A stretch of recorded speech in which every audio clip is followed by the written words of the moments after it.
कायाकल्प यानी शरीर परिवर्तन। इस सिद्धि को पूर्ण रूप से प्राप्त करने के बाद सहज बूढ़ा नहीं होता। यदि उसका शरीर वृद्ध एवं जर्जर भी है तब भी इस सिद्धि के बल पर वो पुनः अपने आप को युवा बना सकता है। ऐसे कई ऋषि थे जिन्होंने अपनी वृद्ध आयु छोड़कर पुनः यौवन को प्राप्त किया। ऐसे कई ऋषि हैं जो अजर हैं, अर्थात जिन पर बुढ़ापे का कोई असर नहीं होता। 11वीं सिद्धि सम्मोहन। ये बहुत प्रसिद्ध सिद्धि है जिससे साधक किसी को भी अपने अनुकूल कर सकता है और उनसे जो भी चाहे करवा सकता है।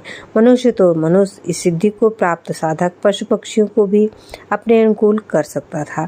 इसे वशीकरण विद्या भी कहते हैं। रावण वशीकरण विद्या में माहिर था। माना जाता है कि नाग जाति के लोगों में स्वाभाविक रूप से सम्मोहन की सिद्धि होती थी।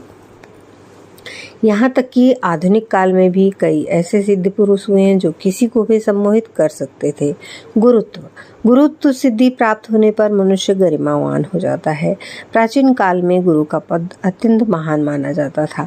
यहाँ तक कि कहा गया है कि गुरु ब्रह्मा, विष्णु और शंकर के समान है। देवताओं के गुरु बृहस्पति और दैत्यों के गुरु शुक्राचार्य को सर्वश्रेष्ठ गुरु के रूप में मान्यता प्राप्त है। उनके अतिरिक्त वशिष्ठ, परशुराम एवं द्रोण के गुरुत्व की भी बहुत ख्याति है। भगवान शंकर को जगत गुरु कहा गया है। पूर्ण पुरुषत्व। इस सिद्धि से साधक बचपन में भी अपने पूर्ण पुरुषत्व और शक्ति को प्राप्त कर सकता है। श्री राम और श्री कृष्ण में ये सिद्धि बाल्यकाल से ही विद्यमान थी।